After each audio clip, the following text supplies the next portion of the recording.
Hello, I wanted to wish you all once again a happy new year, and I hope that we'll get a better year in 2017. Um, I will also be coming back with more of my boxing prediction videos. Um, the reason why I haven't done so many in the past few months is that there hasn't simply been so many fights worth talking about or covering, and but next year we will have hopefully more. It has been rather unusually inactive last quarter of the year because usually in November there are many fights, some good fights, but this November it was not so many. We had Kovalev versus Lord, of course, and Manny Pacquiao versus Vargas, Jesse Vargas, and a few more. But next year we will see some good action, hopefully, because we have so many interesting matchups. Of course, there is the big heavyweight fight between Anthony Joshua and Vladimir Klitschko, which promises to please. And also there is that somewhat strange matchup between David Haye and Tony Bellew, which will surely not be boring by any means. So yeah, there are some good fights to come, and my wish list of fights I would like to see is between you have Joseph Parker, who has just won the WBO title. He will be fighting Hughie Fury in his first defense. I see it as a rather easy defense. Well, first defenses usually are first couple also. But I hope he will face one of either the winner of Joshua Klitschko or perhaps Deontay Wilder or somebody like that. Deontay Wilder's choice of opponent is next opponent is rather disappointing because he's fighting this guy who hasn't really, he's not really a top fighter, and and just have to check one more time. Yeah, Polish guy, Wawerzik. But well, because he was stopped Povetkin in only 3 rounds in 2013. So Wilder seems like he's taking the easy route, instead of challenging all the best guys out there. He's just, picking, cherry picking, as we say in boxing. He's cherry picking too much, I think. Soon he will have to choose either to keep his title and his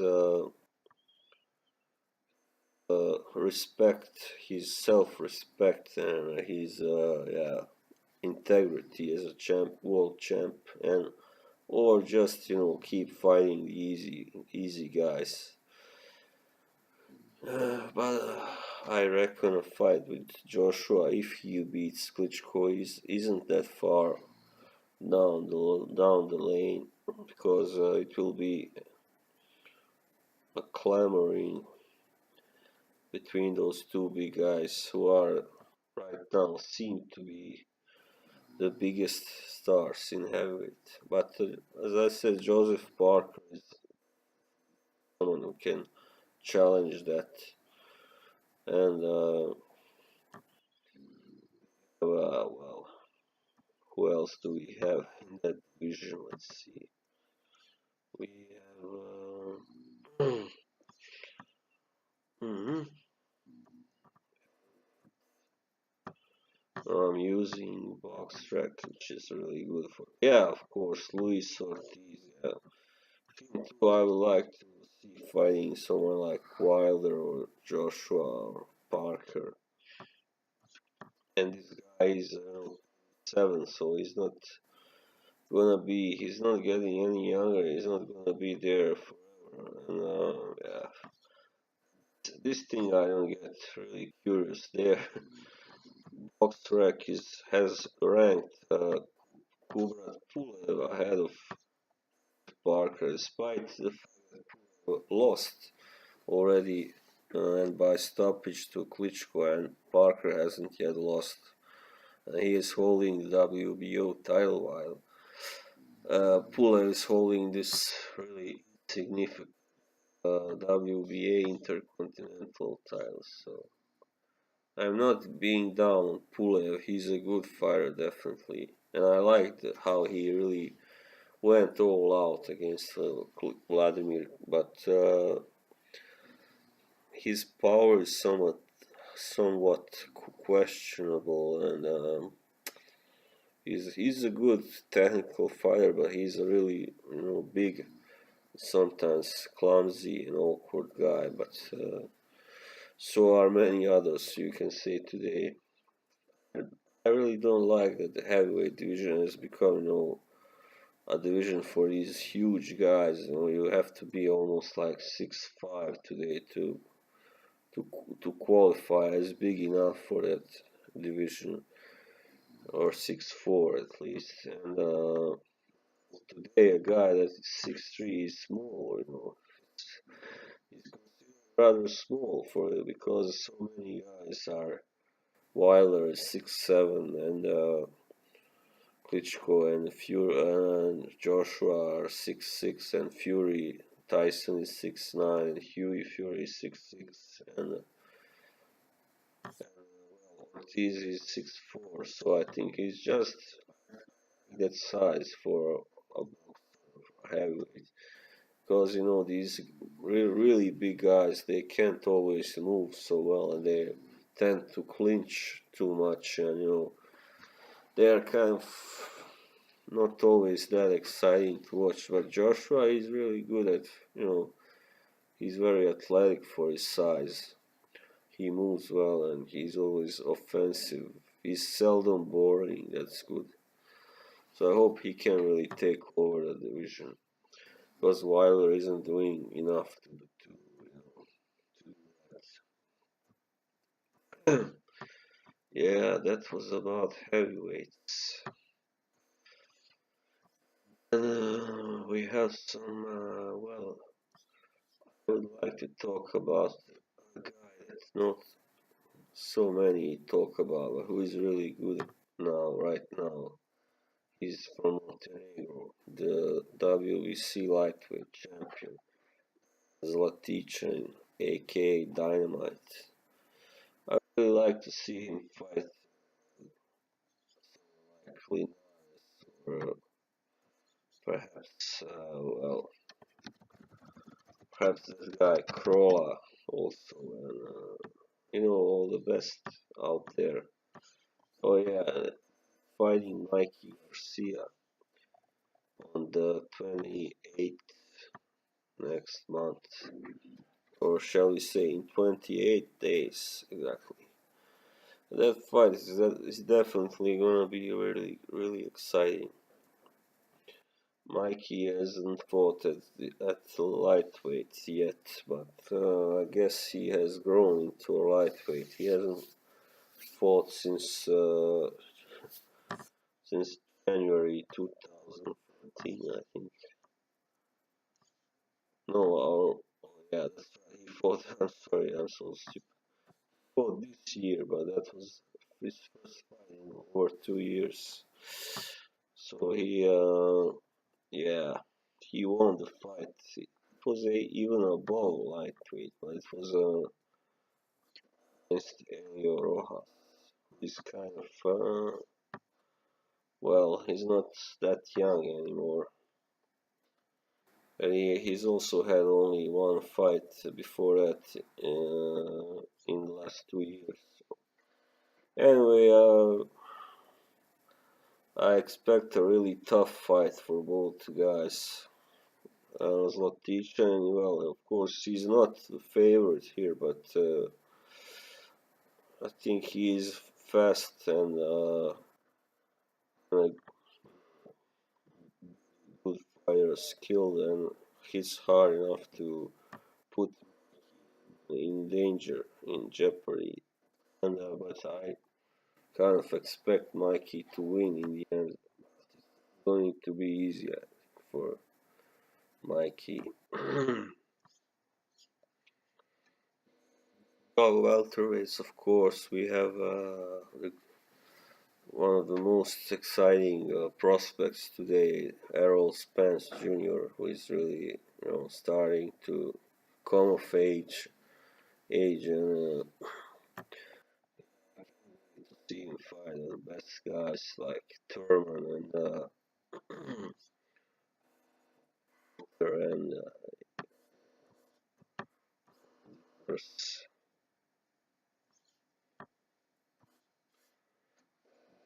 Tiao. Well, that's great. Garcia is still undefeated, 33-0, but he's of course been doing some cherry picking of himself.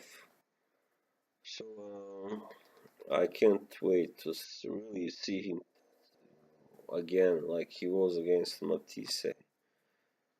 That was some time ago.